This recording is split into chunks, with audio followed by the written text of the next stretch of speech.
party. Invited everyone you knew. You would see the greatest gift would be from me.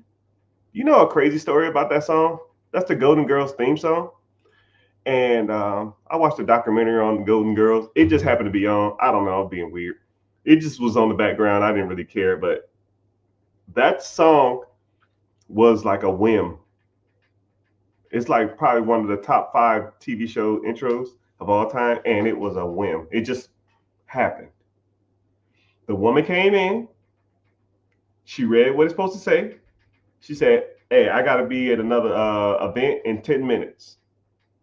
She got the lyrics, and then she just ran with it, and she went for it. But the more you know. All right, subject of the day is somebody asked me what are some good starting points for investing basics, and I sat back and thought about it, and I said, man, that's a good question. So it's going to be the subject of the day, or at least the subject for the next 5-10 minutes. First of all, you got to understand that investing has to be a mental commitment, because a lot of people want to invest, but they don't. They really don't. They love the ideal of investing, but they really don't want to do it, or they don't know how to do it, or they're scared to do it. And when people are fearful and people don't know what they're doing, they get nervous and they pull their money out. You put $100, $200, $500 into a pot or a system, and you lose, $20 the first 2 days, and then you're like, yeah, fuck this, I'm out, right? But that ain't the way it should be. You have to mentally commit to investing. It is what it is. You can't just wake up one day and say, hey, I want to invest, and I'm gonna throw my money into this pot, and I'm gonna check it in a week, and hopefully I make triple my money. No, right? You need to set a time goal and an allocation goal, not just freaking I'm gonna put a little money in here and hopefully it work out. It ain't like quick money. It ain't like gambling. It ain't like forex. It ain't uh, crypto or sports betting or parlaying and any of the other crap. You can't just throw money into something and hopefully it works out. It doesn't work like that.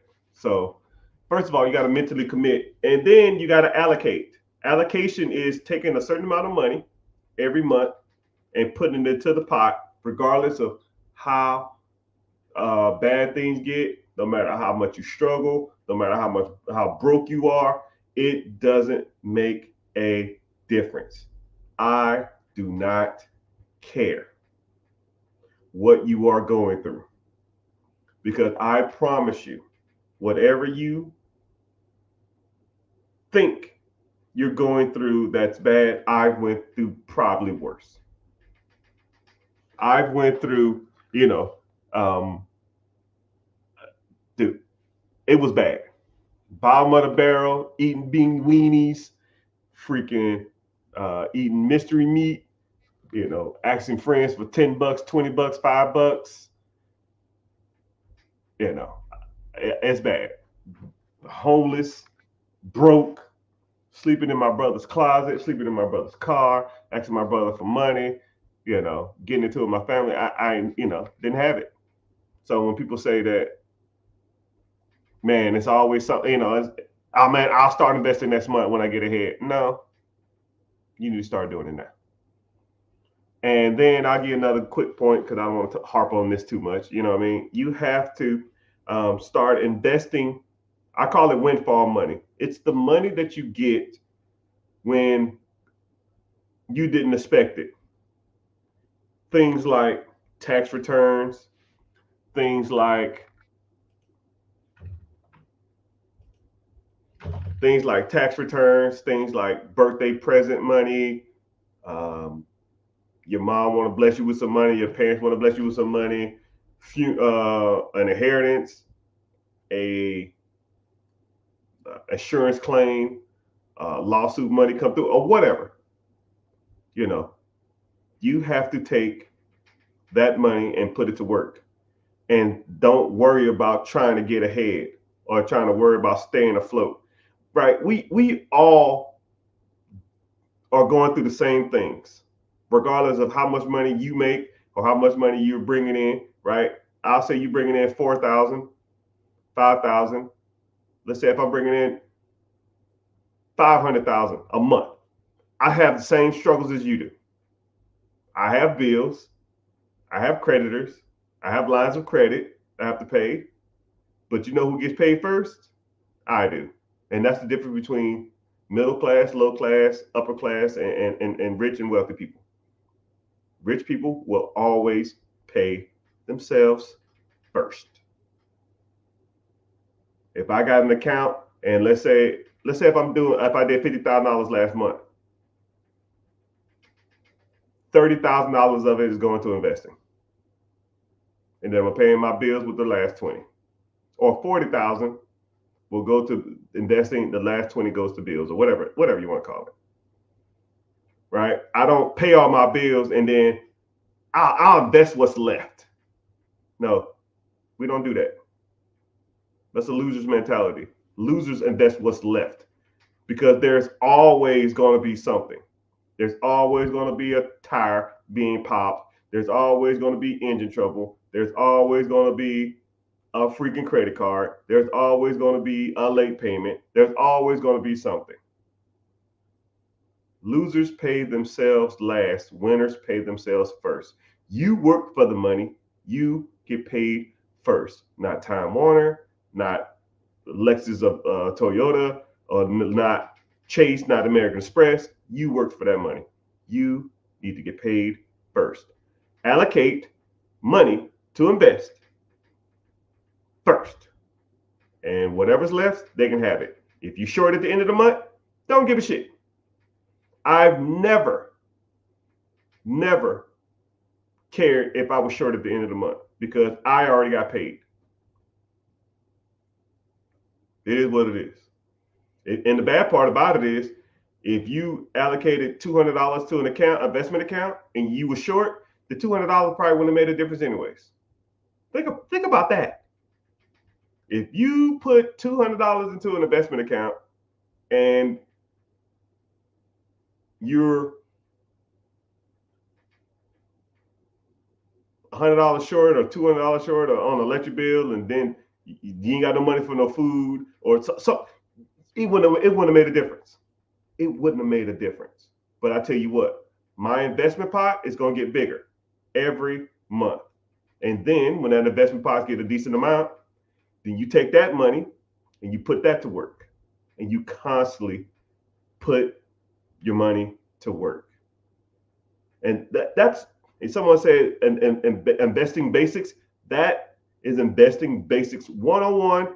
I mean, it's about as simple cut forward as possible. If you take money that's windfall money, or you got a side hustle, or you a babysitter, or you make cakes, or you do hair, or you do nails, or you do landscaping, or you do window tint, or you fix people's cars. When you get that money, are you investing it, or are you just putting it towards bills? Because if you just put it towards trying to get ahead or catch up, you're never going to catch up. No one ever really truly catches up. Everybody has bills. Bill Gates has bills. Warren Buffett has bills.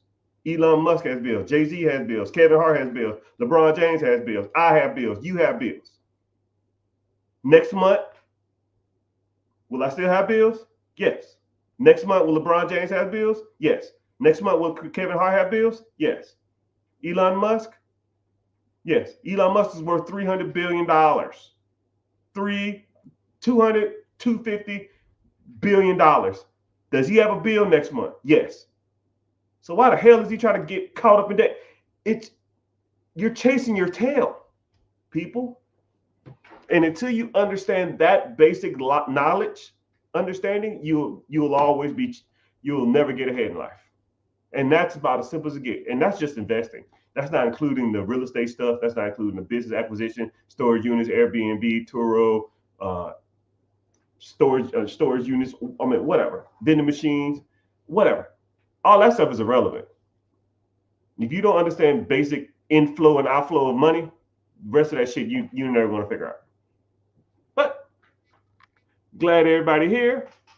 Welcome into the chat, everybody. We're live streaming from all platforms: Facebook, YouTube, Twitch, Instagram, and all over. So, what's happening? Miss Vibes, I see you. What's happening? I appreciate y'all for checking the stream. Um, but if y'all would do me a favor, I'm live on YouTube. Just search The Rich Get Richard. My name is Mr. Richard. If you're newer here, we're gonna get into some good stuff. YouTube is the only one that pays me. You can stay on the other social media platforms, and if you're new here and you just kind of see me, make sure you're at least following. But head over to YouTube, and also too, YouTube comments feed into my feed first, so it actually helps me out, and I actually get paid there too. So you can stay here for all you want to. I'll answer pretty much every question live, and I'll try to get to your question as soon as possible. You just got to, feed your questions. One thing I don't like about Instagram though, it like I have to like constantly read thing. I got to constantly refresh my screen. I don't like that. But welcome in. So let's go ahead and get started. If you have any questions or preguntas, and see what what you want to talk about.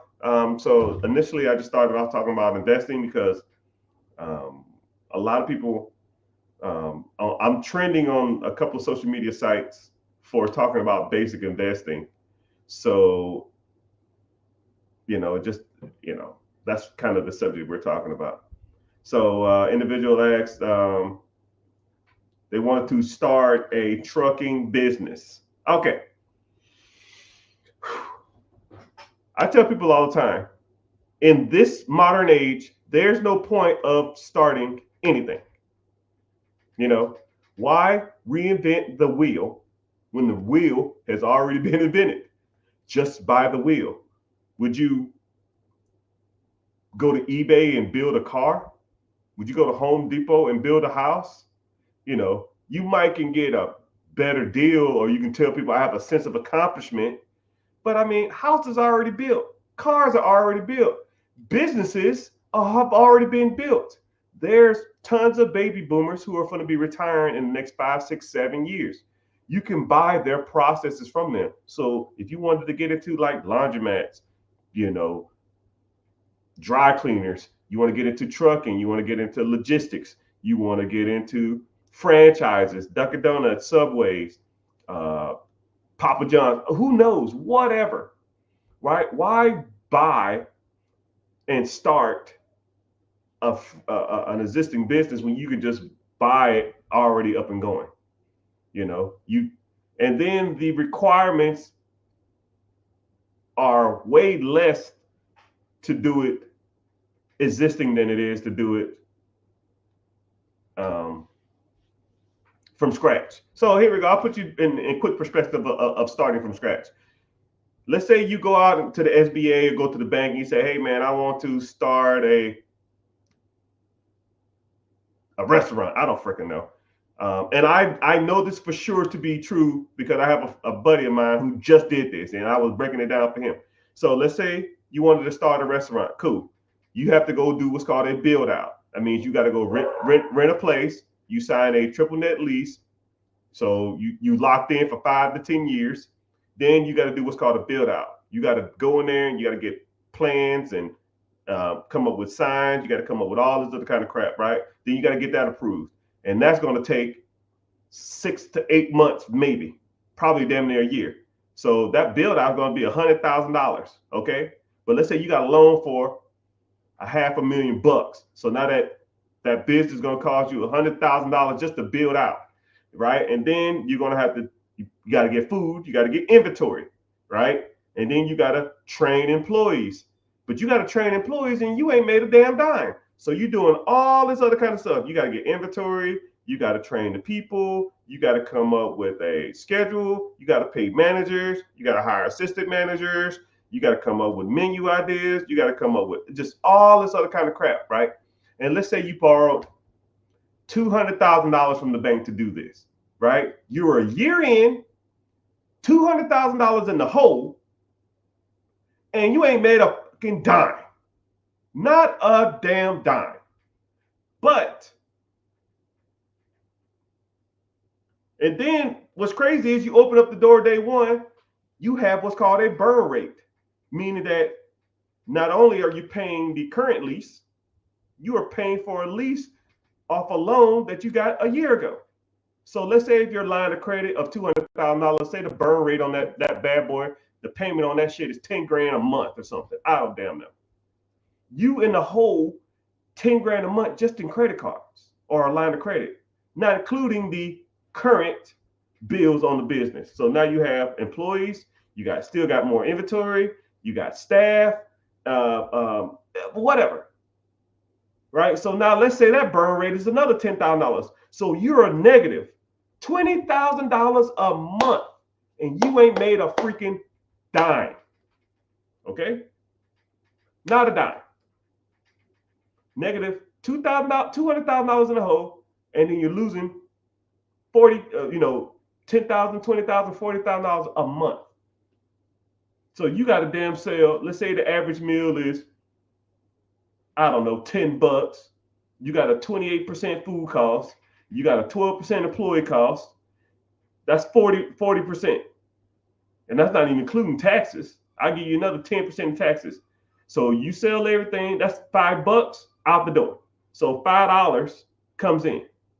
So, basic math, if your burn rate is $20,000 a month divided by $5,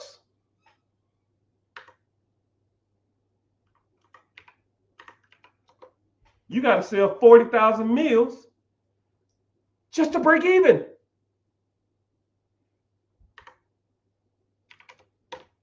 So you need 133 customers just to break even.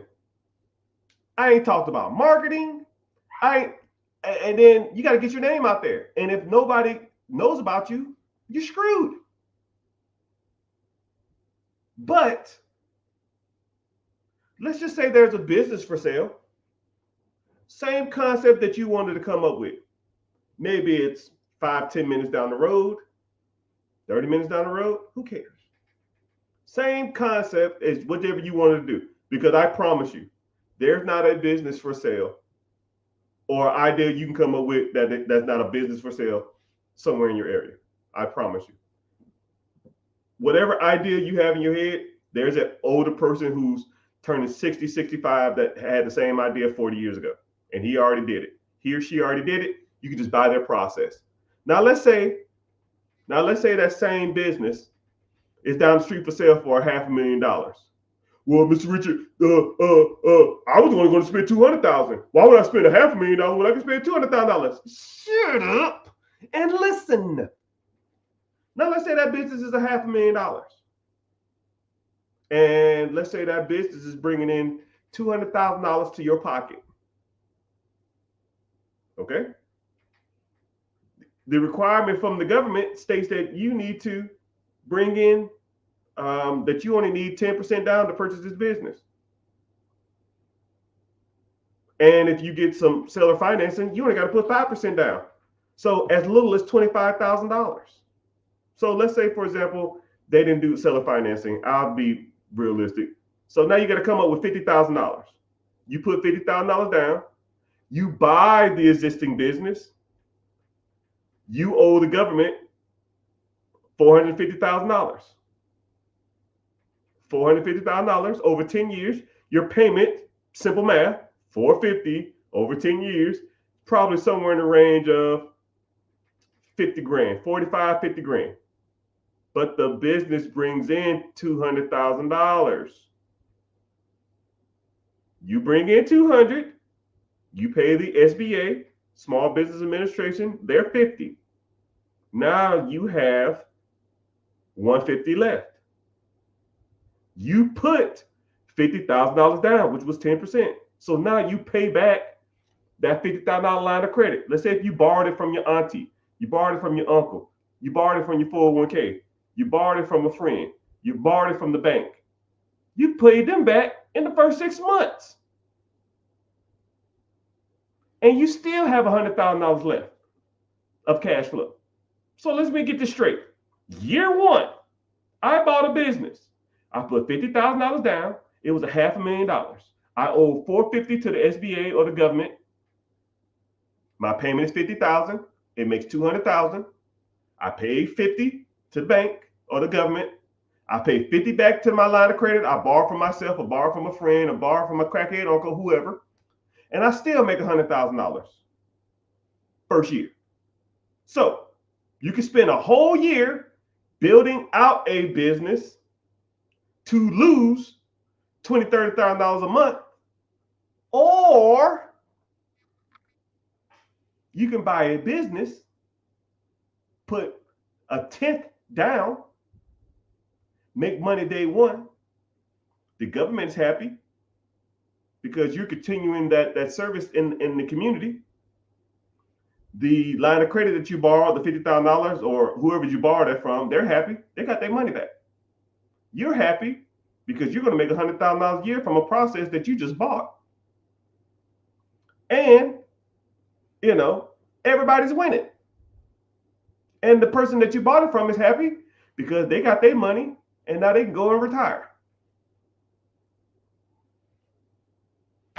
Win, win, win, win, win. All I do is win. And that's how the game works, people. At least when it comes to business acquisitions. But if you wanted to learn more about this, I got to give a shameless plug. I do apologize. If you want to learn more about this, I have a webinar this weekend. This Wednesday at 9 p.m. EST. Links in the bio. It's called Be Your Own Boss. Sign up. I don't sell your information. If you want to come to it and just learn a new way to think outside of the box that you've been conditioned to your whole life, because you have been led astray, my friend. You've been taught your whole life to go out, do good in school, get a job, go to college, get married, buy a house, have kids. And none of that shit is financially growing. None of it works. You've been led astray. You've been chasing the rabbit down the hole for 10, 15, 20 years probably, and it ain't worked out for you. You're learning your information from people who are broke. Teachers, broke. Your parents, broke. Grandparents, if you had a blessing to meet them, probably broke. Your freaking neighbors, broke. Your friends, broke. Your college professors, broke. Your co-workers, broke. Your damn boss, broke. Broke mentally and broke financially. Because they think that they're getting ahead and they think they got some power in the world because they're telling everybody what to do, making an extra $2 an hour. It's trash. Trash. You got to learn from people like me who teaching you the real deal, Holyfield. You have to teach. I have to teach you investing. And I call it the 4 pillars. First of all, we got to work on your personal credit, right? You can't be going out here be trying to get $1 million loans with a 400 credit score. We got to fix that, right? You need to know the ins and outs. You know the difference between hard inquiries, soft inquiries, credit profile, FICO score, credit scores, all the bureaus, how they pull, how to boost your credit, how to be more pleasing to the banks, and then when you start focus on business credit and LLCs, S corp, C corps, sole proprietorships, EINs. If you want to get into trade lines, you want to get into net 30s, net 60s, net 90s, all that shit's trash too. But I like to talk about it because I like people to know that I'm not out here playing around. I know what the hell I'm talking about, right? Then you got to start focusing on pillar 2. That's investing. Mutual funds, ETFs, index funds, mutual funds, stocks, bonds, If you want to get into crypto, you want to get into short-term investing, you want to get into long-term investing, whatever, right? What's the best app to do it with? What's the easiest way to do it, right? I need more money. We got to start teaching you about trimming the fat, because a lot of people have a lot of fat in their bank account, a lot of it. Because if you sign up for a one-on-one or a coaching program or something, first thing I'm gonna do, yeah, bro, let me see the fat. Oh man, I don't have a lot of bills. I don't have a lot of bullshit. Let me see. Netflix, Hulu, Disney Plus, Carvana. I mean, not Carvana. Lyft, Uber Eats. Dude, what the fuck, man? Uber Eats last 6 months. Click. It says right here you spent $1,400 in the last 6 months on Uber Eats. Not only are you too lazy to cook, you too lazy to go pick it up. That's a double negative.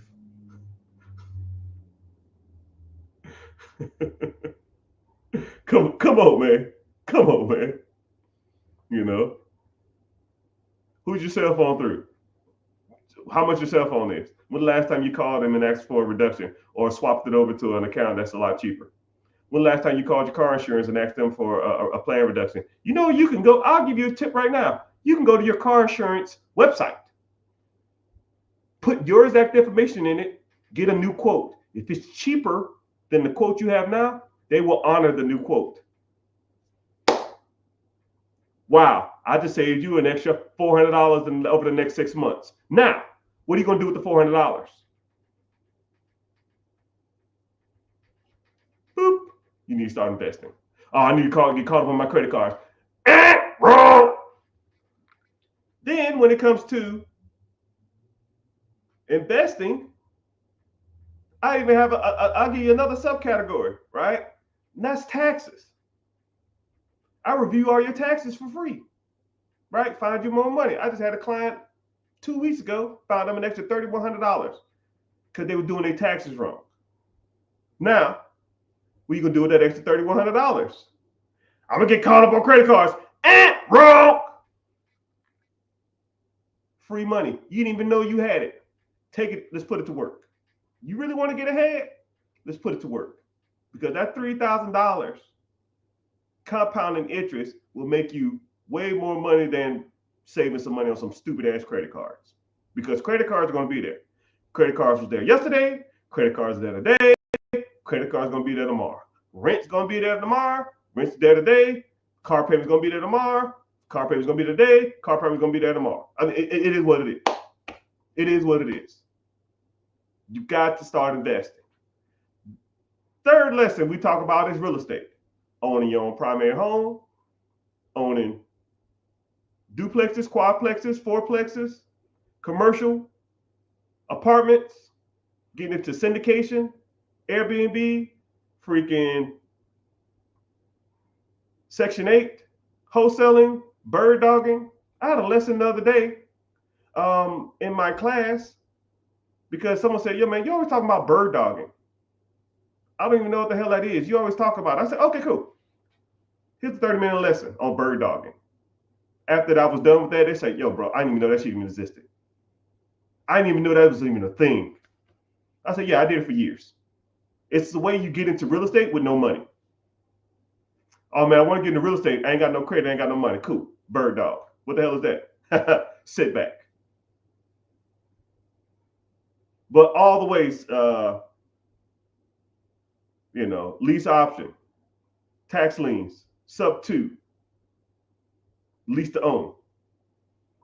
All the different ways you can buy money, owner financing, bird strategy, creative financing. It's tons of ways to make money in real estate. You just got to know how to do it. You got to be taught from people that talk about this type of stuff, not go to college and do good in school and work hard. Work hard at what? Does it look like I'm working hard? Work smart. Put your money in shit that's going to make you enough money so you don't have to work hard. Working hard is for suckers. Then the last pillar that I always focus on is ownership. Owning processes that make you money every day. You're not going to get ahead working a 9-to-5. 3% of all millionaires work a 9-to-5. And you know they're doctors, lawyers,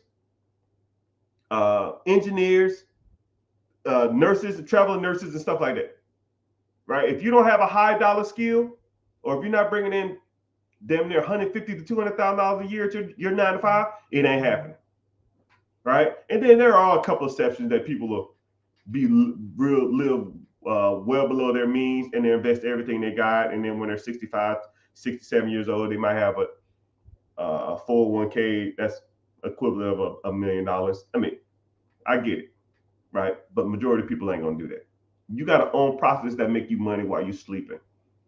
If I own a business, my business makes a sale, and I pay my employees, I pay my staff, I pay my overhead, and then I pocket $400, and that transaction happened at 6 o'clock in the morning. I didn't do nothing for it. Now, how many processes can you own that pays you $500 a day that you do nothing for? Infinite. Now, let's say there's a process that pays you $500 a day, but you got to work 12 hours a day. How many could you own? 2 max, and that's $1,000. And now you tired as hell and complaining that your back hurts and that I ain't getting paid enough for this. But if you own a system that pays you $100, $200 a day that you do nothing for, you wake up, you check your account, you might call your team, wish them some luck, you might pay a little money here and there, say here's a gift card, thanks for your hard work, and go about your business. You got to know how to find those systems. Businesses, laundromats, storage units, Airbnbs, vending machines, whatever. You got to learn about those systems, and nobody is going to show you in your circle. Your teachers, your college professors, your friends, if you got roommates, your co-workers, your family, your mom, your pops, your brothers, your sisters, your kids, right? I'm not trying to be an asshole, but they don't know what they're talking about. I listen to people talk for 3 minutes when it comes to money, and I almost just like, I don't even want to hear it no more.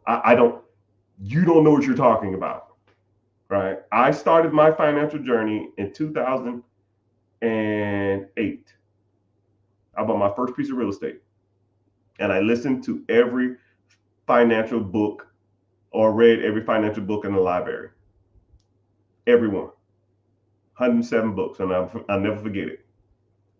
I read a book a day, which was rough, but I didn't know. I had no fucking clue, but I know I wasn't going broke again. And I tell you what, the things that I learned from all those books, and I've been applying them all through the years, and I know what works and I know what don't. Right now, I don't know, 6 figures a month, easily. Right? Some months I do better, some months I do worse, but I don't care. And then all that money comes in, and I reinvest it, because that's the game. Pay myself first. I just gave you that lesson. But if you're interested in this type of stuff, you like talking about money, you like talking about different ways on how money works, you done with the rat race, you tired of the 9 to 5, right?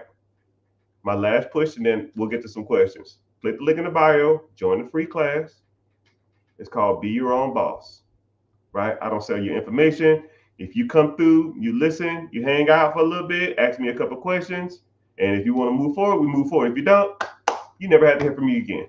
I don't care. I was fine before you, and I'll be fine after you. I don't care. I just got tired of people for years asking me, yo, man, do you have like a program or something where you can sit back and teach people? And cool, I'll walk you through that process. I'll show you what I have to offer if you're interested, and if you are, right? But you get a lecture before we even start, right? I'll break down a lot of this financial stuff before we even start. So, yeah. So let's go ahead and get started. Somebody says, I want to own a laundromat or a dry cleaner that is absentee, but what if my manager quits? What is your fail safe? Okay, good question. What if your manager quits? Generally, management in a laundromat, McDonald's, Dunkin' Donuts, Subway, don't give a shit. Management typically are older people for the most part. Older people generally have families. For them, people just don't up and quit for a reason. They just, you know what, y'all, I'm done. Peace. Um, it's it's 12 o'clock on Friday. Today's my last day. I'm out. Because if they do that, they're gonna call you and say, "Hey, man, I got a referral here for John Smith. How was he?" Well, he was a good worker, but he just quit on me one day. I don't know if he's gonna do that with you. He just left, and they're gonna ask him about that in the job interview. And they say, "Yo, man, why'd you just quit? You told him on Friday at 12 o'clock that you're gonna leave, and then you just left. Why'd you do that? Are you gonna do that with us? Now we're not gonna hire you." So more than likely, if a person is older and a person has more responsibility, they're not going to just leave you high and dry. First of all, they have an obligation to probably their family, right? A spouse, man or female, male or female, and or their kids. So more than likely, they're going to give you the respect and give you a cushion before they quit. And if they just leave, right, more than likely, you're going to have other people working there. So you can either do two things. One, if a manager ups and leaves randomly, just I leave, right? Which is kind of weird, but more likely they're not. Every job I've ever been to or every place I've ever worked at has the guy or the girl who's probably the best worker around. I want you to think about your job. There's a guy or a girl that hey man, who's the hardest worker in this place? You already know. When I was in the military, you already knew the guy or the girl. They was the go-to. They did everything. They always worked hard. They never talked bad about anybody. They just went there, worked, left, right? And they worked their ass off. We all know those people. First of all, more than likely, they was already doing managerial roles anyways, or they was already the assistant manager. Boom. Congratulations, young man or young woman. You're the manager now. If you want to do that. Or you tell the individual, hey, you're going to quit in 2 weeks. Let me find a person to replace you over this next week. And then after the week, when I bring him or her in, then you train them how to do your job. And then after a week, you're done. About as simple as it gets. And I hope that helps. And have I ever had that happen? No. Nope. What's up? I got a question. Ask the question. Preguntas, questions. So here we go. Are you able to do a one-on-one devise a base plan based off persons going through business-wise? Yes.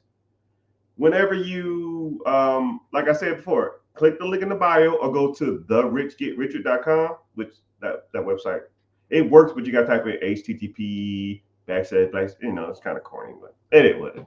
So, but you can just click any link if you're on Instagram, YouTube, Facebook, Twitter, Twitch, X, TikTok. Just click the link in the bio. It's a link that'll say "Be Your Own Boss." Just go to that website and just sign up. But yeah, and if you need a one-on-one and you want a one-on-one, we'll go from there. But like I said, my one-on-ones is super extensive, and we break down everything, right? It's kind of crazy. I think I did a one-on-one maybe a couple of weeks ago, and the guy was like, "Okay, you ready?" I said, "You ready?" He said, "Yeah." He said, "Okay, cool. When it comes to businesses, I want to do." I said, "No. Nope. We got to get to the basics." So we ran through everything, right? We're gonna talk about his credit. We talked about his investments. We talked about his income. We talked about short-term goals. We talked about midterm goals. We talked about long-term goals. We talked about his credit. We talked about ways to get out of debt. We talked about side hustles. We talked about all his debt. Talked about revolving debt that was trash. We talked about debt that his house payments. We talked about his car payments. We talked about it all. We talked about cutting the fat. We did all that type of stuff. Then we talked about invest. He was like, I was like, you want to invest in real estate? He said, well, real estate in my area is kind of it's kind of shitty. I said, cool. Where you live? I said, no, it's not. Look, showed him all the areas that he should be investing in. He's like, shit, I didn't even know this place even existed. Man, they paying this much for rent. I said, yeah, and look how much these houses cost. And I pulled it up on the map, and I was just showing them houses for sale, right? Tons of them, right? And I said, look, let's look at the Section 8 programs in this state and see if it's rent friendly. And Section 8 was charging, they was giving 20% more in that state. So if he saw a property that he could buy for $700 a month, and the rent was $1,500 a month, but the Section 8 was paying $1,750, you're making $950 a month. That's almost $12,000 a year of one property. If you made $12,000 off of one property, how many properties do you need to have to quit your job? Hell, 5 is 60 grand. And let's say you bought a property a year. You made $12,000 a year. Okay? In profit. $12,000 year one, buy another property. $24,000 year two, buy a property. $36,000 year three, buy a property. $48,000 year four, buy a property. 60 grand year five, quit your fucking job. Golly. People act like it's rocket science. And then about 2.5 hours in, then we start talking about businesses. Because people want to talk about business, but you need to get the basics first. You know what I mean? But yeah, that's 101 in a nutshell.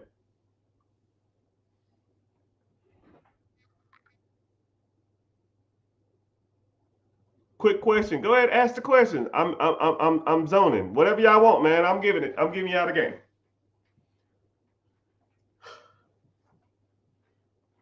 Someone said, I came across your page and you never wear designer, but you wearing Tom Fords today. I mean, it is what it is, man. Right? Just because I don't flaunt my wealth doesn't mean I don't have wealth. Okay? Let's get it twisted. Just because you don't see the money don't mean I ain't got it, right? And then one thing about it too is my sister okay, if y'all know what the Real is, my sister owns a consignment store, almost like the Real, and sometimes she'll get a lot of like name brand clothes, and sometimes they'll be sitting for a while, and then they'll just be ready to move units. And a lot of the stuff that I get, it'll just be like consignment stuff. They'll be like, "Oh man, these Tom Fords, I think they was like $400. They was on her website for $100. I think the guy wanted like $50 for it, and she takes 50. You know, She had them for sale for 100. The person gets 50, and she gets 50. She gets half of whatever she takes or whatever she sells it for. And then I said, "Yo, how long they been sitting?" She said, "Oh, these been sitting a while." I said, "What's the consignment fee?" She said, $50. I said, I'll give you $50. Take it off your hand. And she was like, "Yo, give me 60." I was like, hey, I always be hustling, right? Right. I don't expect a handout from anybody, right? So yeah, but yeah, if you ever see me with designer stuff on, more than likely that's where I got it from. But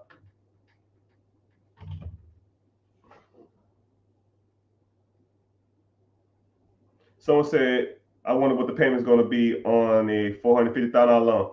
Hey, simple math, man.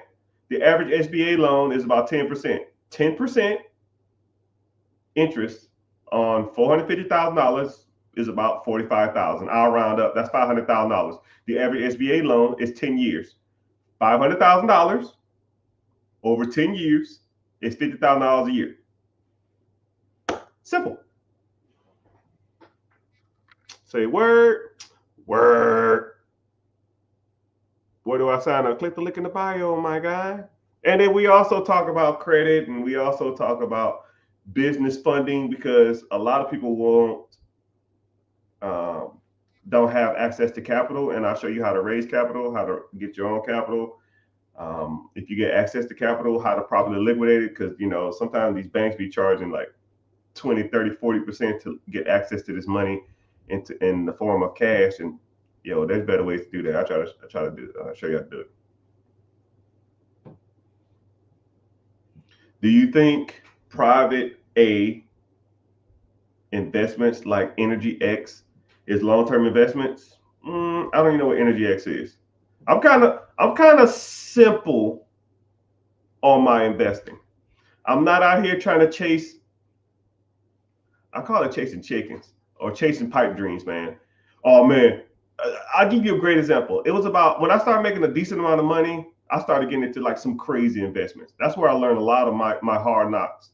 2012, 2013, there was a company drilling off the coast of Africa.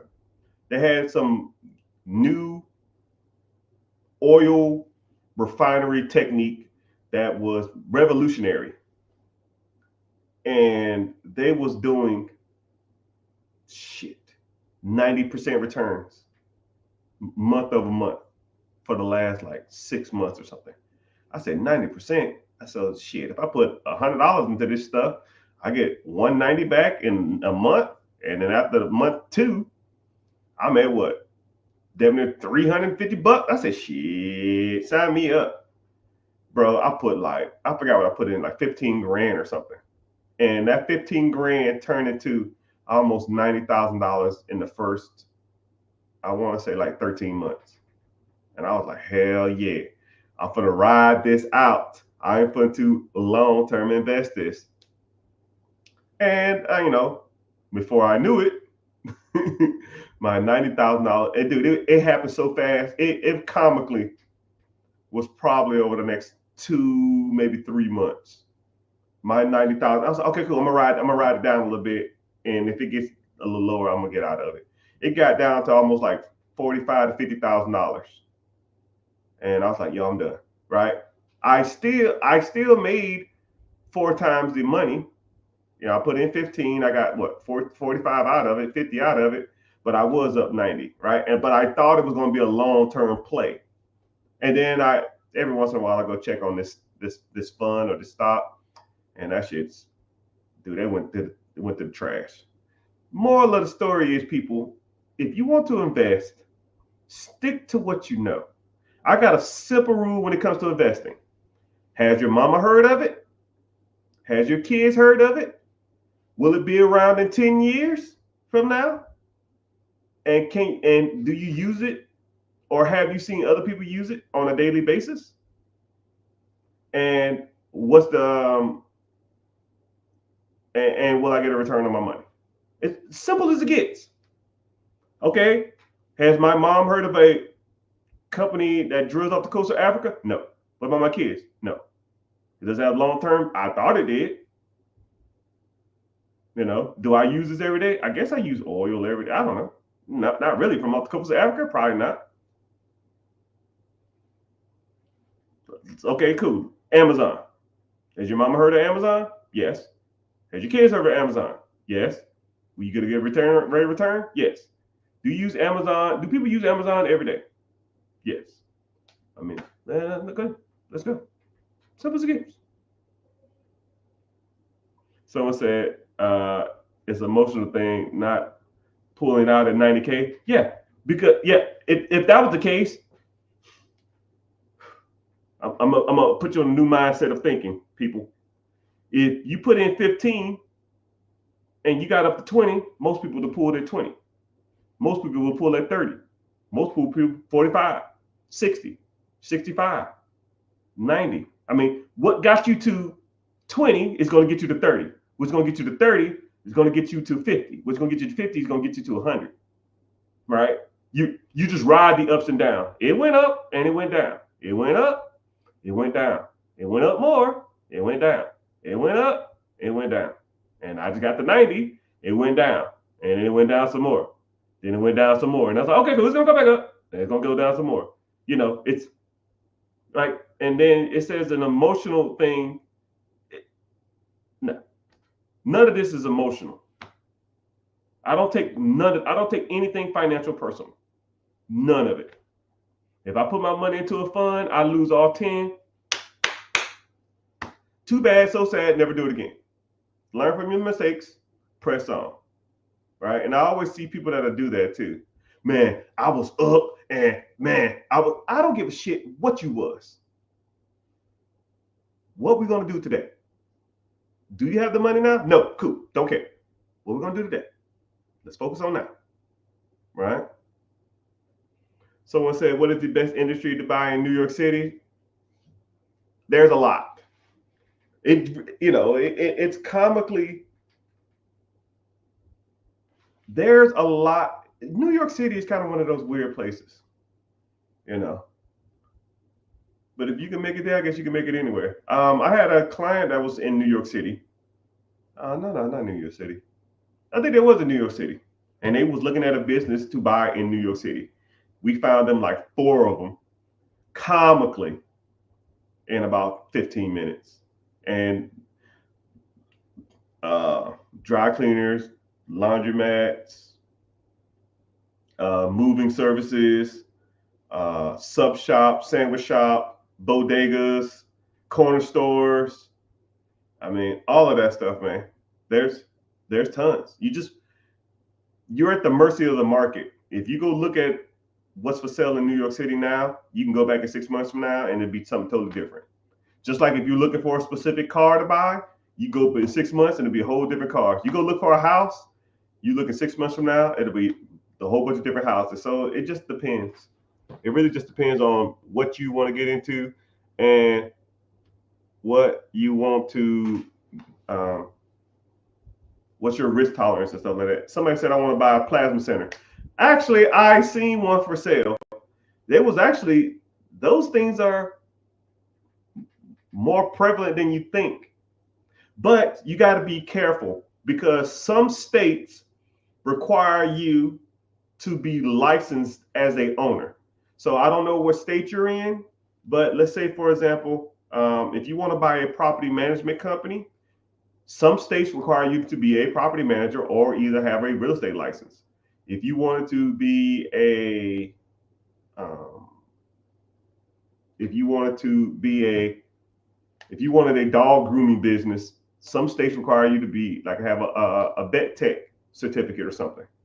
If you wanted to buy a accountant firm, some states require you to own a CPA or to have a certified public accountant certification before you own those type of establishments. So you got to be careful.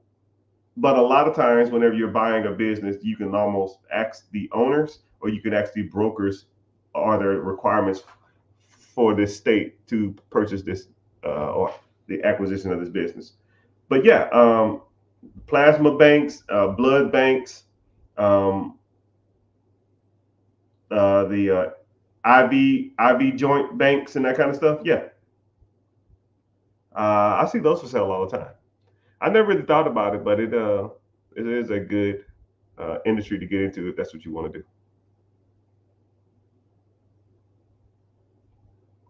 So let's get to the question. Preguntas. Yesterday we had a good lecture. Yeah, yesterday that bird dog stuff, man. We talked about being a bird dog, which a lot of people don't even know that even exists. So yeah, in class we talked about being a bird dog, and yeah, people got value from it.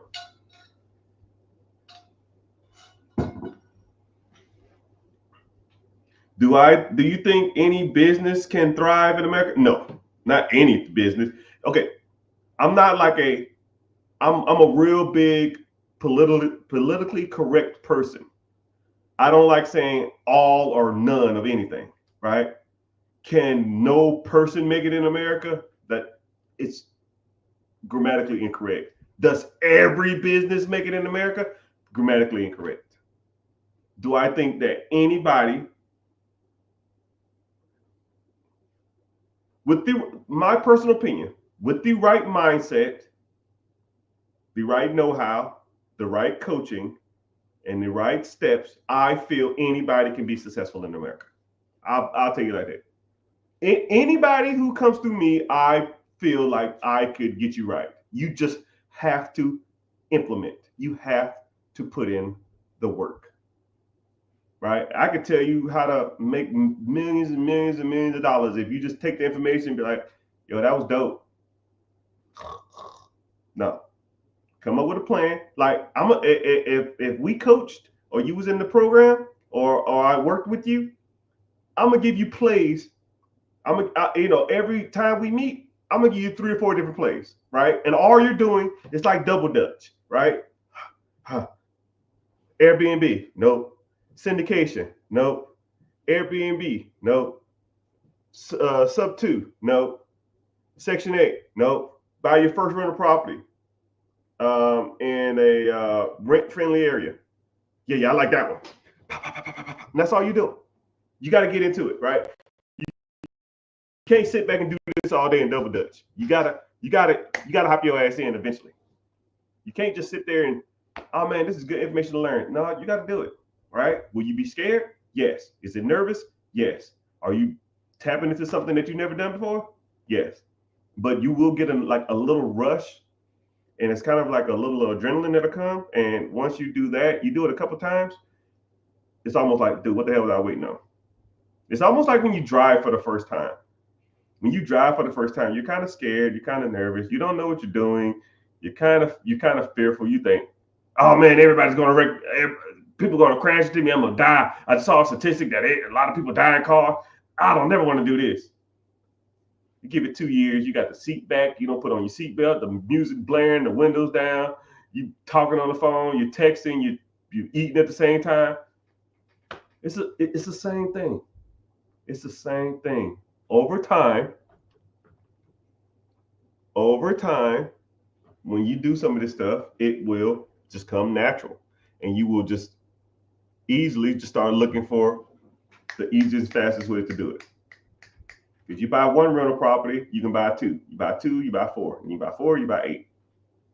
And then you buy 8, you can buy 16. And then after that, now you're looking for package deals, right? Or what they're called, portfolio deals, right? Those are the best ways to scale too, man. You know, you got a old investor who has, I don't know, 30, 40, 50 properties. Shit, why buy a whole bunch of single family homes, one a month, when you can buy 50 in the damn portfolio? Cool. How much are all these properties worth? I had them appraised at $2 million. Okay, well, what you want for them? Give me 1.6. Okay, well, 20% of 1.6 is 320. You put 320 down, you got $400,000 worth of equity. You pretty much get your money back as soon as you sign the shit. But that's how you scale. And then the rent will pay for your down payment. I mean, let's be real, people. Let's be real, people. But commercial break, y'all. Like I said, I give you 15 minutes worth of game, and you got to listen to me solicit for 15 seconds. 15 for 15, right? I don't know where you're watching from, TikTok. Just make sure you tap in the screen. Let's tap for 15 seconds while I talk. 1, 2, 3, go. Just tap the screen, tap the screen. Instagram, I see you. YouTubers, I appreciate you in here. Let's see, the YouTube is bumping, man. I'm getting some AdSense today, man. Cut the check. Twitter in the house, Twitch in the house, Facebook. We need to work on it, but it's all good. But if you want to watch, it's the same platform. I see everybody's comments. I just get paid from YouTube to be here. So 2 things. 1, I have a free webinar coming up this Wednesday. Click the link in the bio. Join the free class. Like I said, I don't sell you information, but we talk about, raising money from the banks. We talk about buying businesses. We talk about buying real estate. We talk about credit. We talk about business credit. We talk about business funding. We talk about stocks, bonds, mutual funds, investing, compounding interest. It's a good little segment that a lot of people need to hear. But if you're interested, go over there and head that out, check that out, and when you do that, also then click back after you sign up, and then go to my YouTube channel and watch this from here, because like I said, I'll give you game for free, but YouTube actually pays me to be here. So, and it's not even a lot, it's like, I don't know, a couple $100 a week or something, just enough to like get my daughter some Michael Jordan shoes. She loves Michael Jordans, and I hate Michael Jordan. You know what I mean? But it is what it is. I hope I never meet that dude. But it's all gravy. It's all gravy. Why is Bitcoin considered the new gold? I don't know about that, Playboy. I don't know about that one, Playboy. There's no standard for Bitcoin, one, and it has no utilitarian value, right? I can't go to Walmart and say, yo, I have one Bitcoin. Let me buy this TV. Until there's an exchange for an exchange, a basic unit of metric for a certain currency, it won't be accepted. And that ain't happening anytime soon. So that's just my personal opinion. What is the best first asset to buy or invest in? Like I said, I believe in the 4 pillars: credit, investing, real estate, businesses. You can almost do all 3 of them at the same. You can do all 4 at the same time, right? I'll even give you basics. Boom, you got a 401k at your job? That's investing. Do you have a personal house? That's real estate. What do you own that makes you money while you're sleeping? That's the business. How's your personal credit?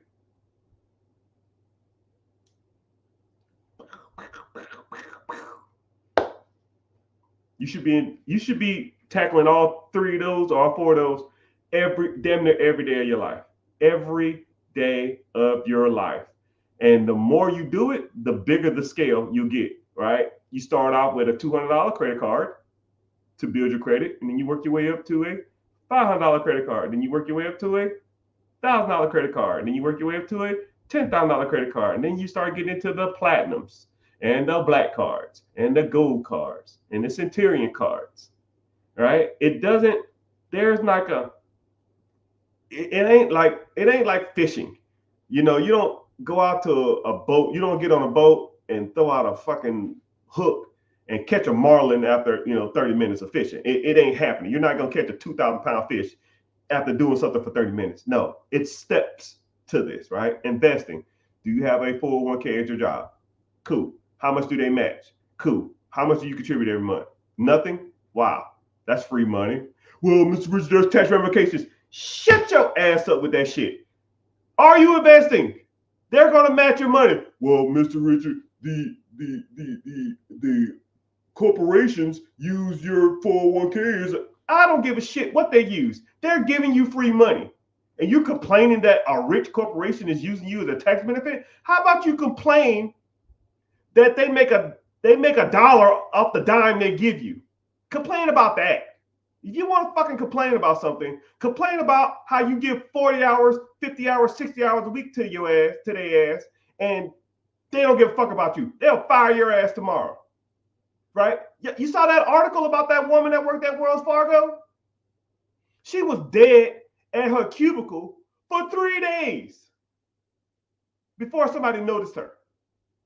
You think they give a damn about you? People be worried about the wrong shit. Man, did you see the Kamala Harris speech? Did you see the Trump speech? That shit ain't making me no fucking money. I don't give a shit who's in office. I didn't care who the last president was. I didn't care about the president before that. And I damn sure didn't care about the last president before that.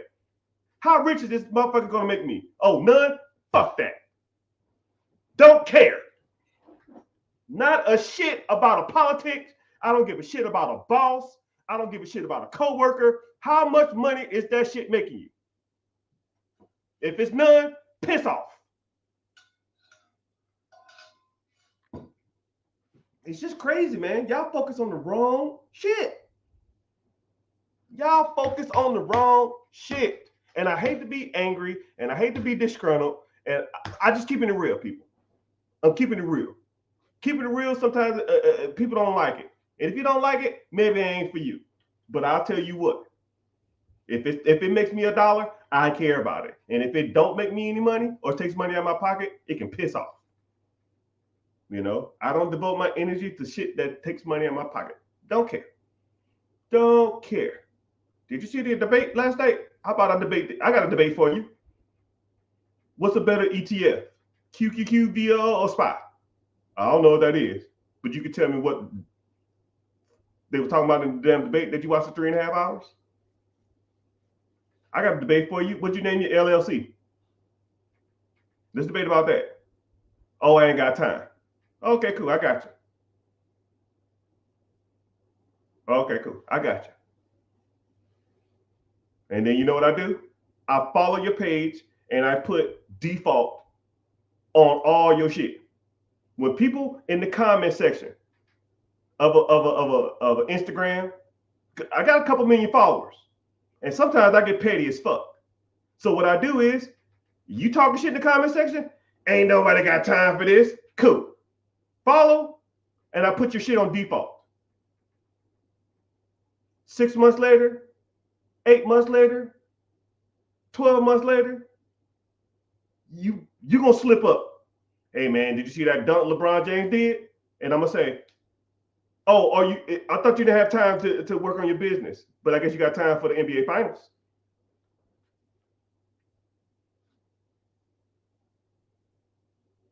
Block. I'm that guy. I'm that guy.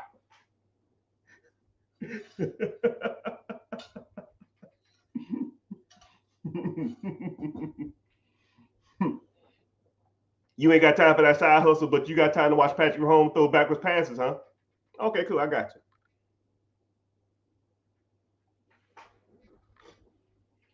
But if you invest in 25% credit cards, why not pay them off?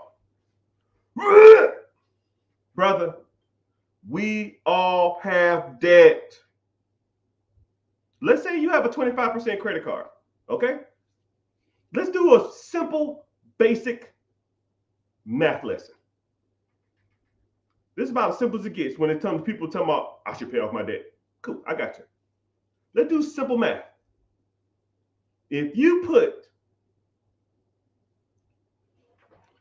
let's say I'm gonna get my calculator out, right?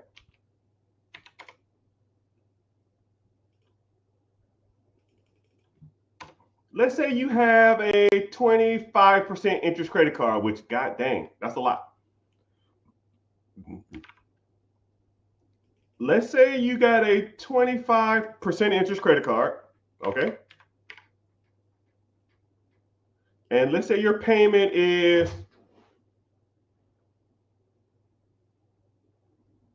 I don't know, $400 a month, right? You send twice as much, okay? Twice as much, which is $800. You're going to pay that credit card off, and let's say you owe, I don't know, $5K. You're going to pay it off a little faster, but you're still going to take probably a couple years. And now let's say you pay the minimum, okay? Instead of you paying $800, you pay $400. And now you take the $400 and you invest it in an account, okay?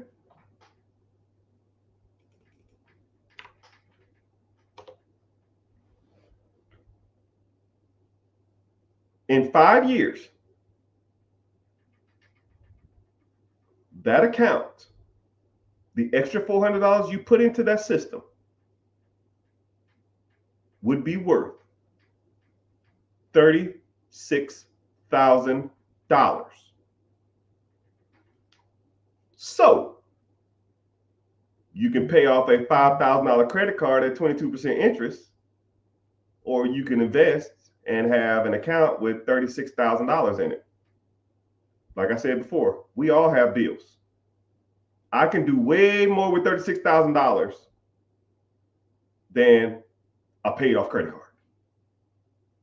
Because all you're going to do is go charge that shit right back up anyways. It's revolving. You think you learned your lesson the first time?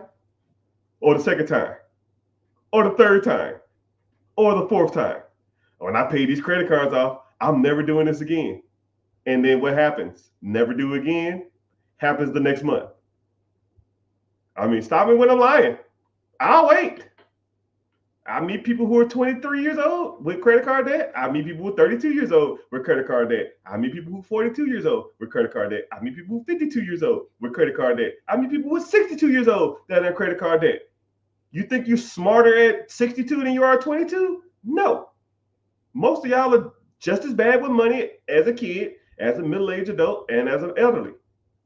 Nothing changes. But what does change is the amount of money you have in that account. And now let's say you put $400 in this account every month for 5 years. Okay? That 5 years you got 35,000, right? And now let's say you do nothing else with that account. Okay? You don't put no more money in that account, just the extra money you was paying on that stupid ass credit card, right? And then you leave it in that account for another 10 years. $35,000 in a simple ETF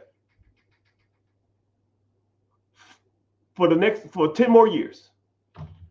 You would have $147,000. So would you rather still be paying on that damn credit card that you still gonna have?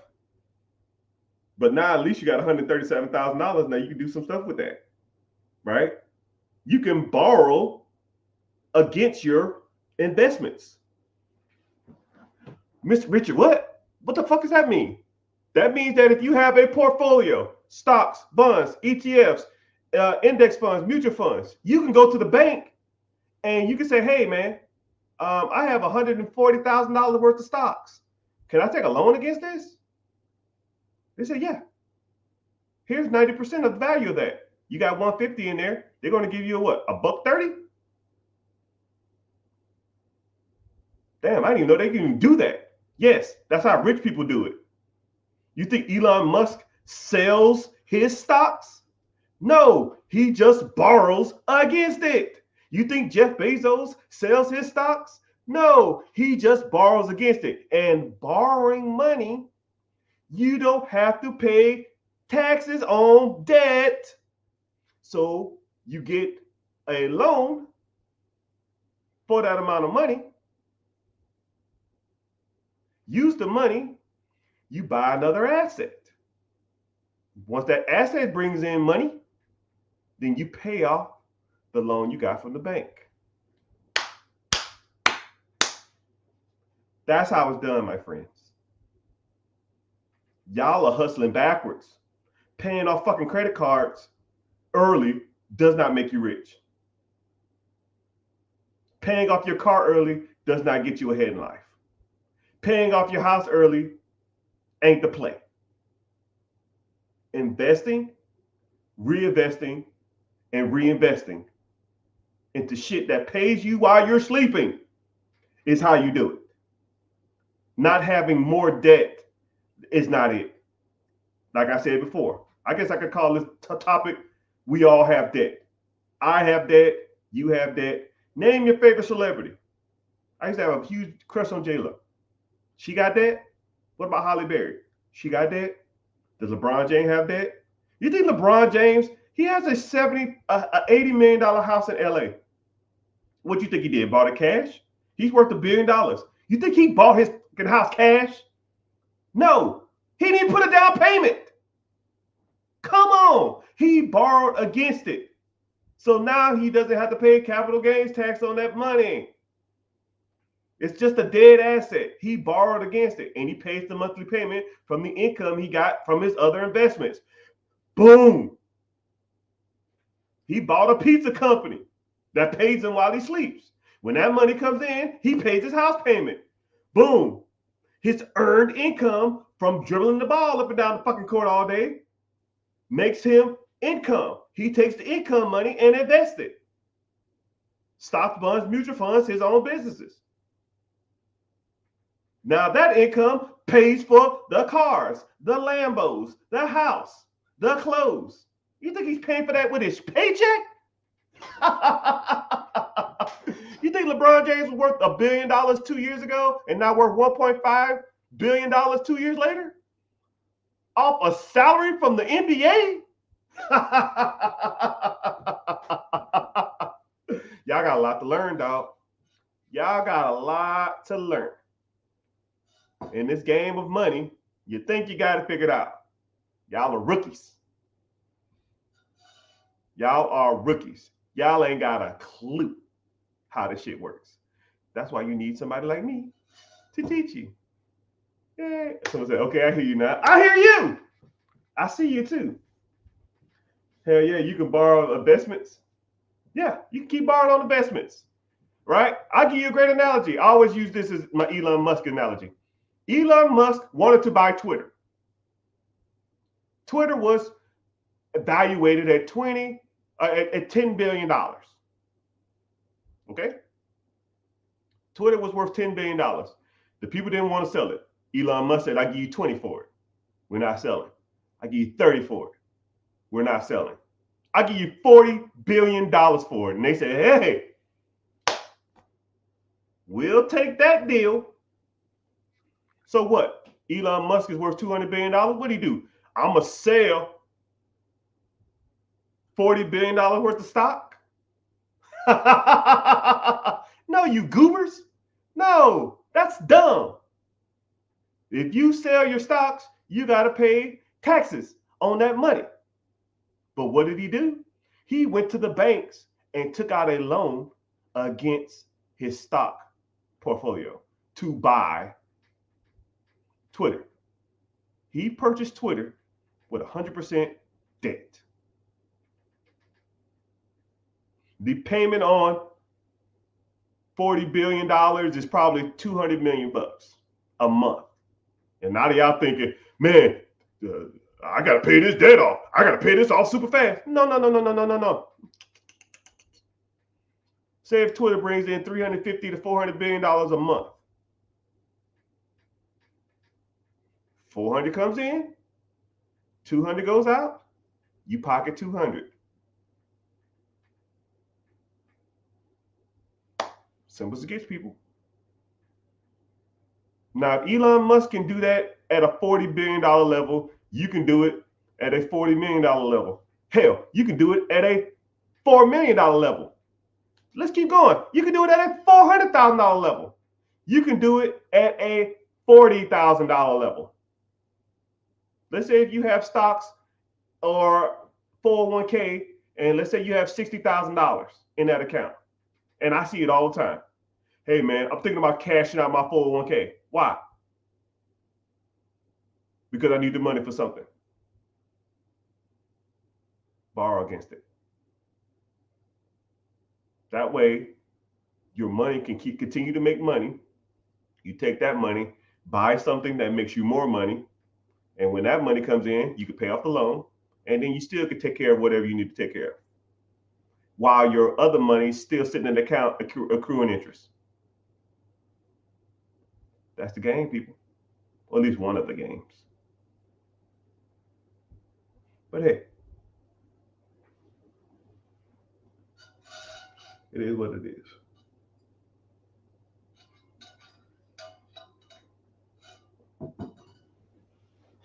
Michael Jordan, he said, someone said Michael Jordan put them on all the game. I don't idolize celebrities, first of all. They got rich from a skill that a lot of people can't possess. I'm not 6'6". I can't shoot a basketball to save my damn life. But what I can do, and I can invest like nobody you've ever met in your life. Now, who do you want to learn from? You know, when us as minorities, I don't know if you're white or black or Hispanic or Asian, I don't know. I don't give a shit, right? But one thing I hate about minorities is we idolize celebrities, right? I think there was an Invest Fest or something recently, and all the guest speakers was celebrities, right? I can't fucking act. I can't public speak really good. I can't dunk a basketball. I can't throw a football. I can't tell jokes. Why the hell am I listening to Steve Harvey as a financial guru? He made his millions telling jokes. 50 Cent made his millions selling albums. Kevin Hart made his millions telling jokes. Jay-Z, he sells albums. I can't fucking rap. Nicki Minaj, why do we idolize these people when it comes to financial literacy? Show me the guy who started with nothing and built multi-million dollars worth of businesses in real estate. I'll learn from him because I can do that. Oh, right here. I'll learn from him. I can't learn shit from Dwayne The Rock Johnson. Why the hell am I going to a public speaking event and watching Dwayne Rock Johnson talk? I'm not fucking 6'4", 300 pounds solid. Can't do it. I can't be a wrestler. I'm not that big. I'm not that athletic. So you have to start learning and getting your literacy from people who are out here doing this shit every day, not from celebrities. I idolize no man. I've met tons of celebrities. Most of them are assholes. Most of them. Me and Ludacris almost got to a fist fight because he talked shit. He was talking shit to me and my wife. I almost punched him in his fucking throat. Don't idolize them people, man. They're all losers. Most of them are. Some of them are kind of cool, but most of them are assholes.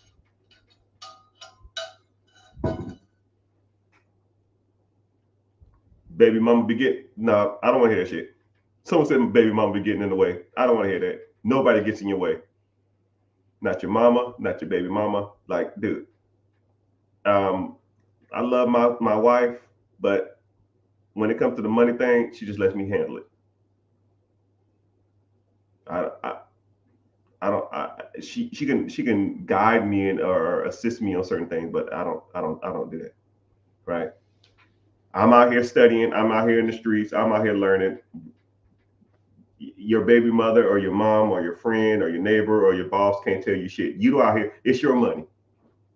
JG Wentworth. You do what you do with it, whatever you want. Right? If it fails, they're not going to be there to help you get up. But if it hits, they're going to have their hand out. About as simple as it gets, my guy. About as simple as it gets, my guy.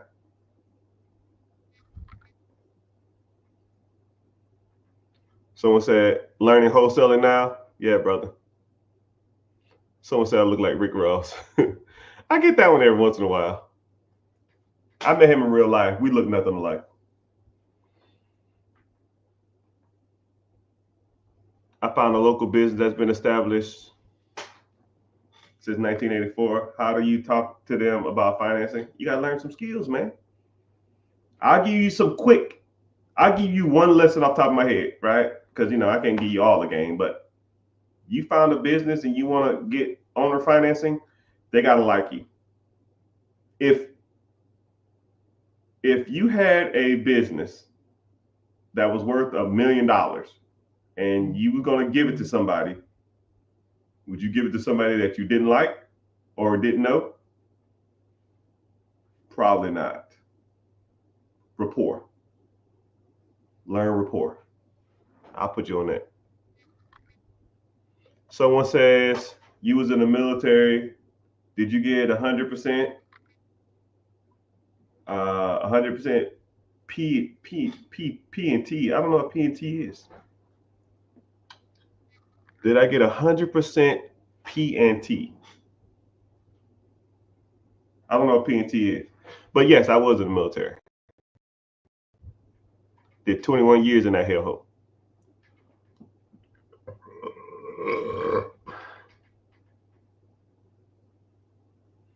What's the best websites or the best apps to look for real estate?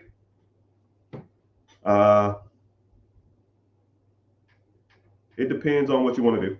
Depends if you want to get into commercial units. Depends if you want to get into apartments. Depends if you want to get into single family homes. Depends if you want to get into on market or off market, right? If you want to get into off market, if you want to get onto market deals, you can just Google houses for sale. If you want to get into off market deals, you got to start finding people in the areas you want to invest in who have the deals that you want, or you got to start sourcing your deals yourself. Once you start making decent money in real estate, then you have to start sourcing your deals yourself. Once you start sourcing your deals yourself, then you're pretty much writing your own checks.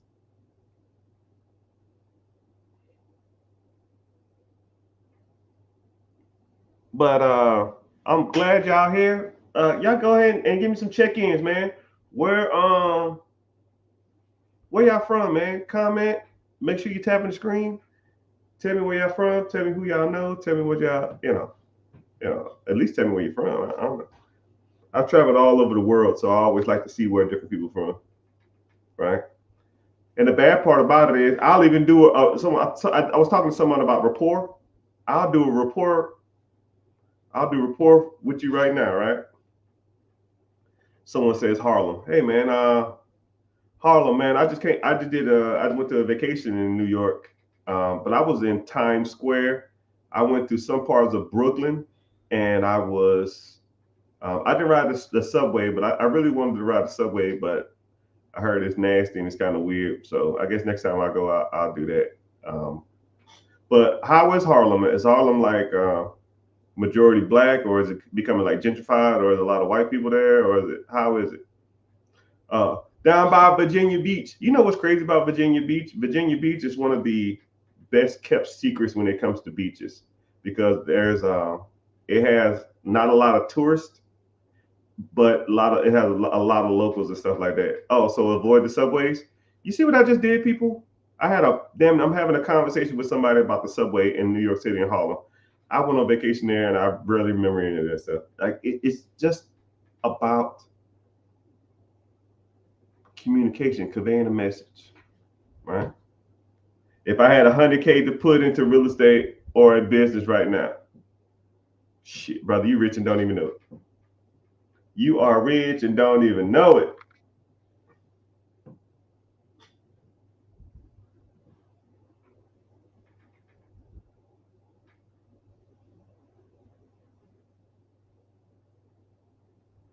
Someone said, uh, to your point, Jay Morris allegedly got $11 million for the Tulsa real estate fund. Yeah, and he ripped all them people off too. Ain't built shit.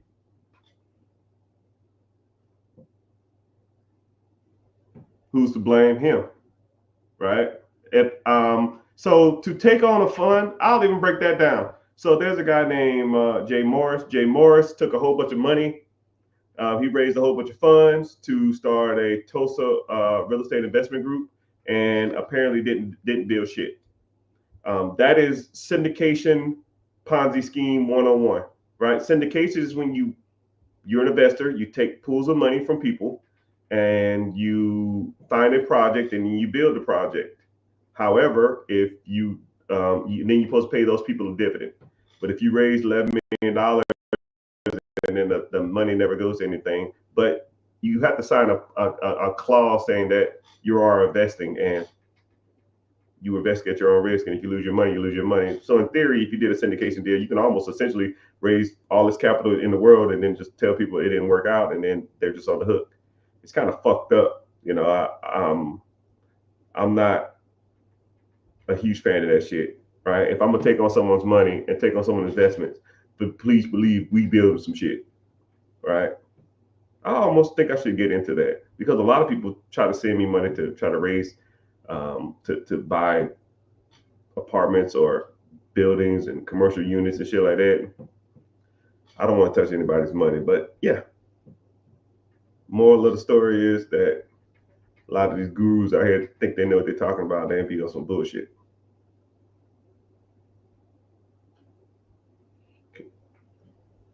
Oh yeah, I'll DM you. I'll see you.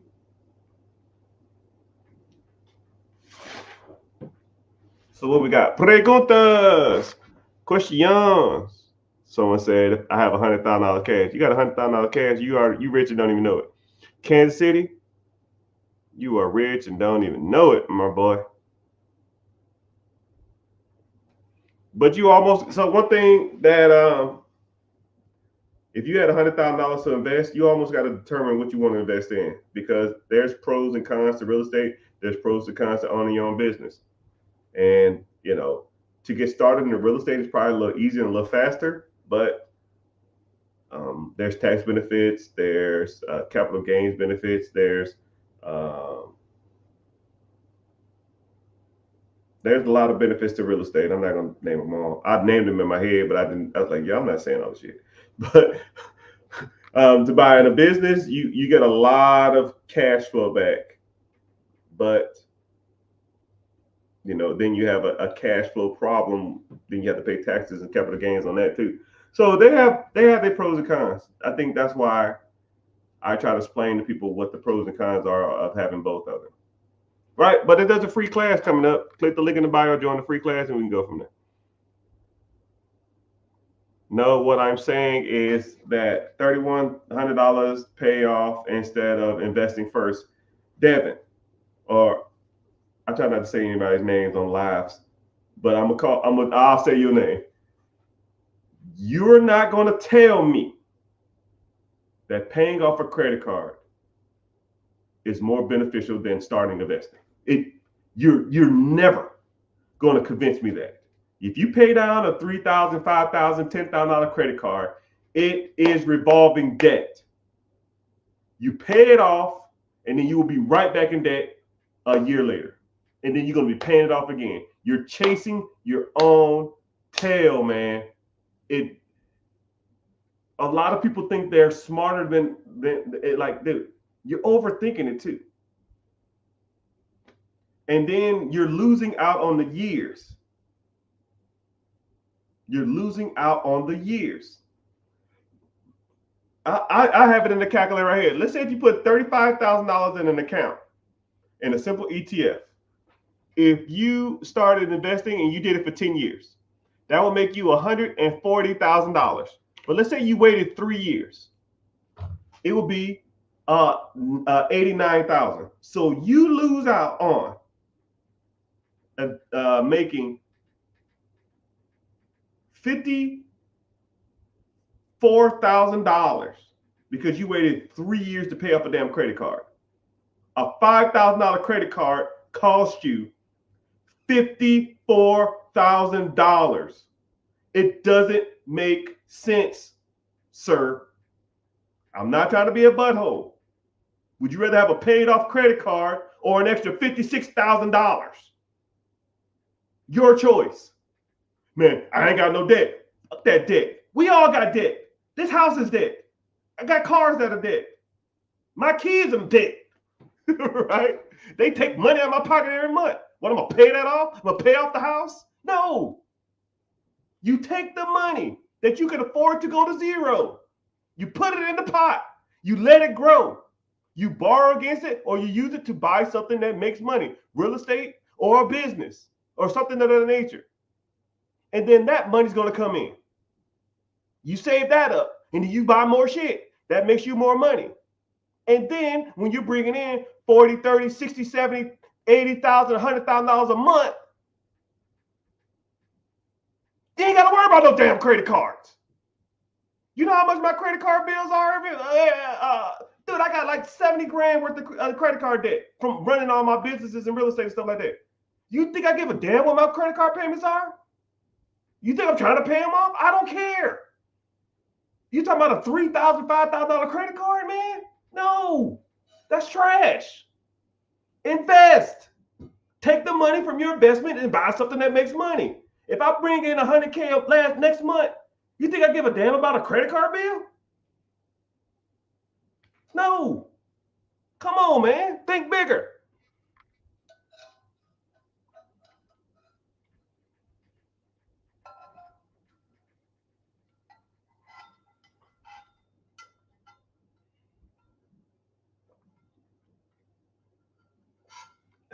Someone said, I thought you just taught people how to buy gas stations. No, man, I teach you how to buy anything.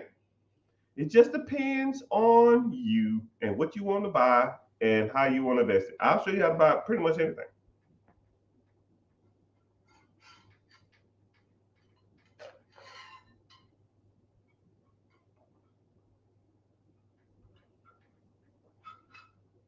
Someone said, if I knew about ETFs at 18, I ain't even gonna read the rest. You know about them now. What you gonna do? I don't care what happened yesterday, man. We don't care. I'm here to tell you right now, we don't care. You didn't know about ETFs at 18. You didn't know about real estate at 18. You didn't know about buying business at 18. You didn't know about credit at 18. You didn't know about investment at 18. But you know about them now. What you want to do? Because 5 years from now, you can say the same shit about now. Man, I wish I'd have did something. 5 years from that, man, I really need to get started. 10 years from now, man, I know all this game, but I got to put it to work. Dude, you're just saying words, man. You got to put it to work. Put it to work.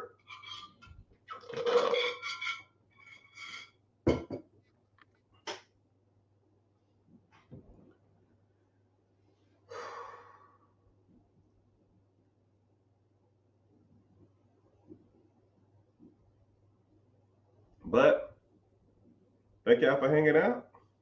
Appreciate y'all being here. Ask the questions. We cooking, man. We got a lot of people in this chat. More than I thought was going to be here. But, it is what it is. I said I was training online. Might as well, you know what I mean? So, yeah. Oh, man. My butt hurts. Someone said never meet your heroes. Yeah, man. Yeah, because the one time you do meet them, they'll be buttholes to you. And the weird part about it is, man, I'm not saying I'm a celebrity or I'm well known or anything, but even me, when I meet people, I still try not to idolize them, because if they turn out to be assholes, it's just gonna piss me off. You know what I mean? So it's all good. It's all good.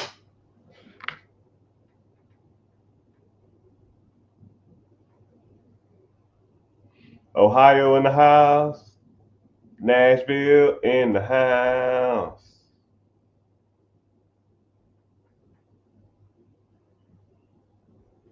Someone said I'm a millionaire from real estate. Yeah, that's about as simple as it gets.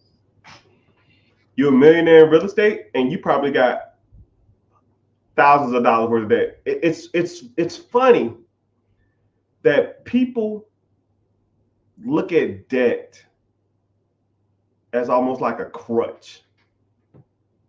Listen to Dave Ramsey, man, gonna have you jacked up, man, because that's all he talks about. Man, you gotta get rid of the debt, man. The debt, make more money. Like, think about it like this. I'll even give you a super easy scenario. Let's say you had, I'll give you a hypothetical situation, $20,000 worth of credit card debt. And let's say you make $5,000 a month. You got $20,000 worth of credit card debt. You make $5,000 a month. Is that a bad problem to have? You're damn right it is. Let's say, okay, boom, I'm gonna double your income. Now you make $10,000 a month. Is $20,000 credit card bad to have? Yep. Cool. Double it again. You make $20,000 a month and you have $20,000 worth of credit card debt. Is that a bad problem to have? It's getting better. Cool. Double it again. You got $20,000 worth of credit card. Now you make $40,000 a month. Do you care about a $40,000 damn debt when you make $40,000 a month? Probably not. Moral of the story: make more money. Stop focusing on your debt.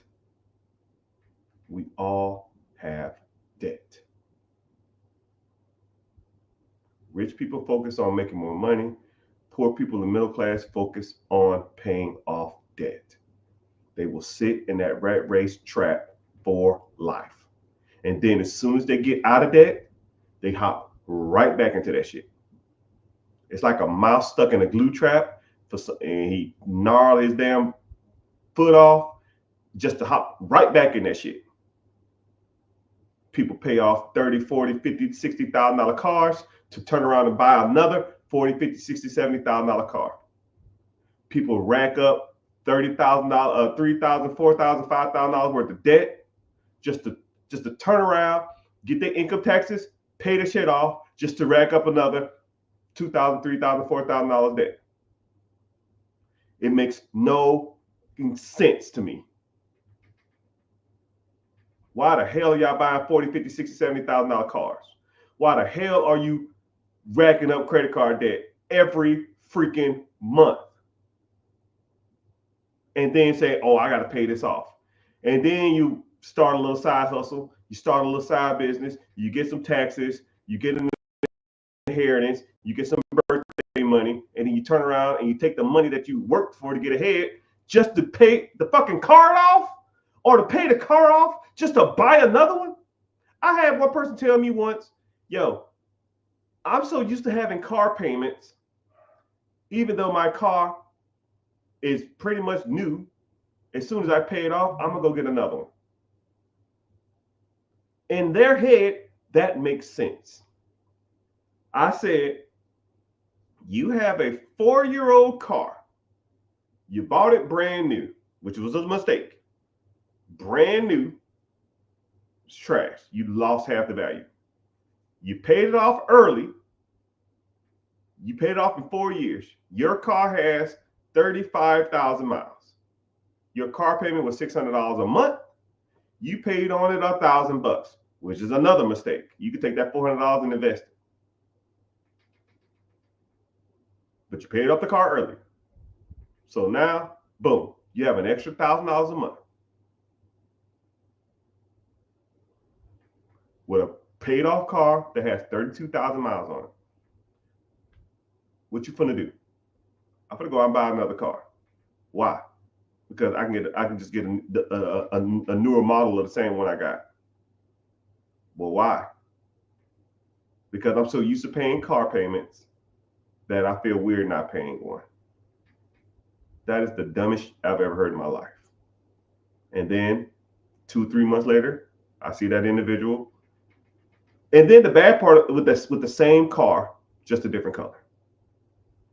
Same freaking car, different color. They went from like a 2016 to a 2020. And then the bad part about it is it wasn't even like the upgraded year. You know how they take like 5-6 years with the same car? She got the car as soon as it came out, 6 years later, or 4 years later, same car. One of my old coworkers in the military.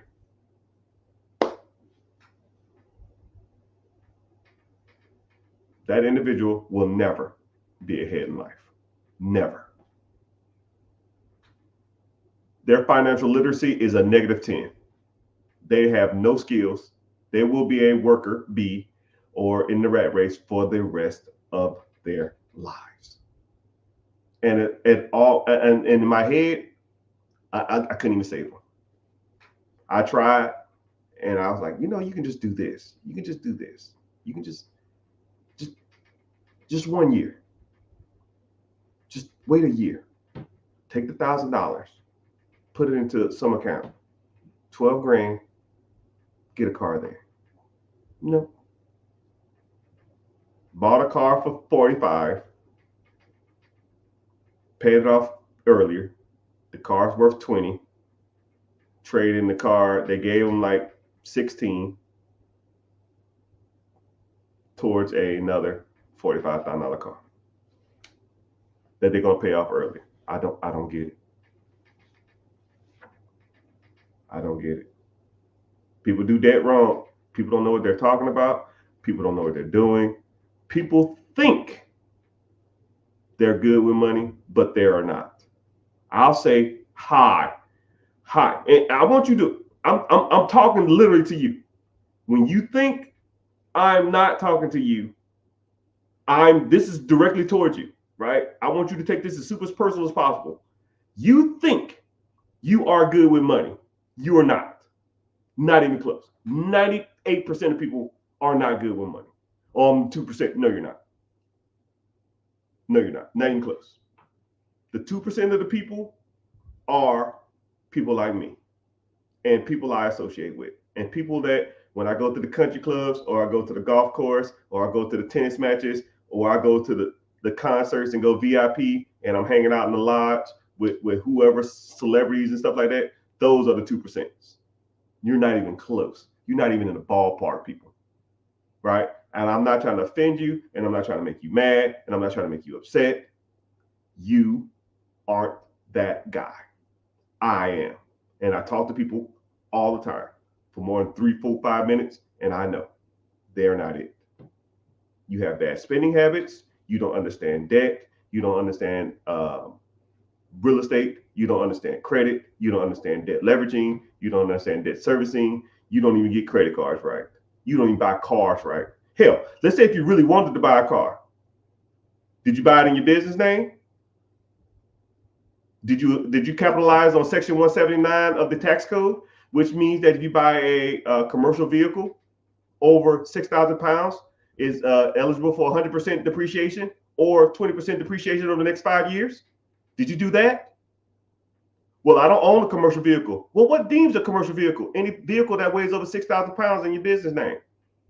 What vehicles are that, sir? Tahoes, Escalades, G-Wagons, Bentley Bentegas, Suburbans, Sprinter vans,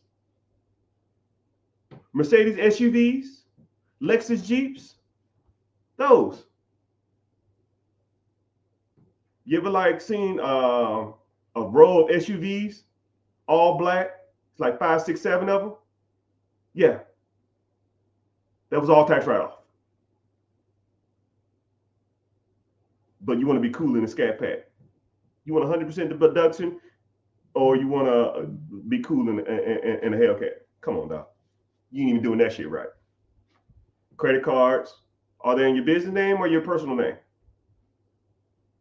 Personal debt shows up on your personal profile. Means that it reflects on your debt to income ratio. Sorry, your credit utilization. Meaning that anything over 30%, they won't even loan you any more money. You get a $5,000 credit card, you charge $2,500 to that shit, you're locked on all 4 bureaus, all 3 bureaus. But business side, they'll give you 5 times, 6 times as much more. So instead of $5,000 limit, you get a $50,000 limit, and it doesn't reflect on your personal side. So you can max that shit out. And they have introductory rates at 0%.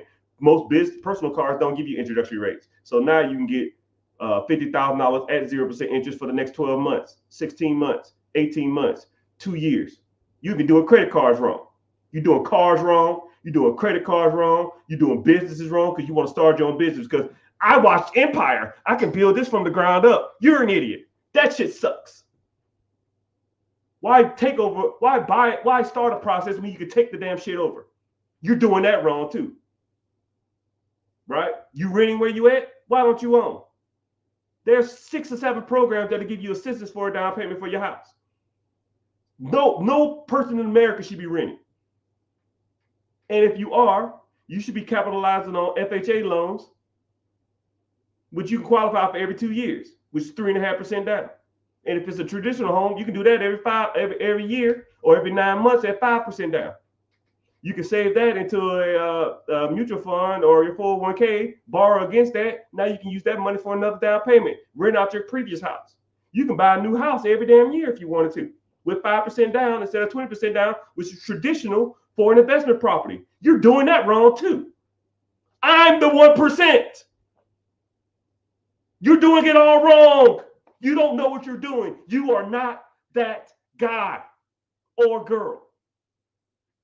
Every aspect of your business, every aspect of your finances, every aspect of your credit, every aspect of your investments are done wrong. I'm just calling a spade a spade. Sometimes I get tired of this shit.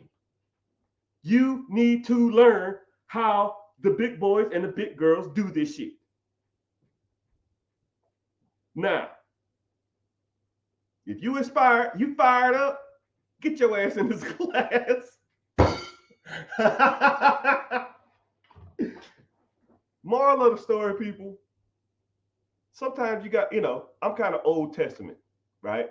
When my dad yelled at me and my mom yelled at me, I listened to what they said because it resonated with me. When they was upset, it lets me know whatever they were saying, they're saying what they're saying with their best intentions. They're telling you this stuff because they want to see you succeed in life.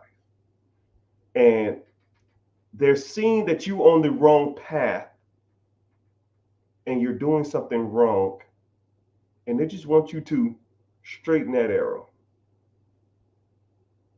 Okay? Y'all got to do better, my peoples. All of y'all. Sometimes I have the wrong tack. Sometimes I come off as nice, but I am not out here playing around, people. You got to do better. So, last warning before I get off. If you are interested in learning how to do this type of stuff, I'm hosting a free webinar. Link in the bio, my guy. Click the link in the bio. Join the free class. Like I said before, I don't solicit. You won't get a bombardment of text messages. You won't get on no email list. You won't get spam calls. You get a notification before we start. Hop your butt in there and you learn. And then after that, I'm done. You want to learn more? Let's move forward. If not,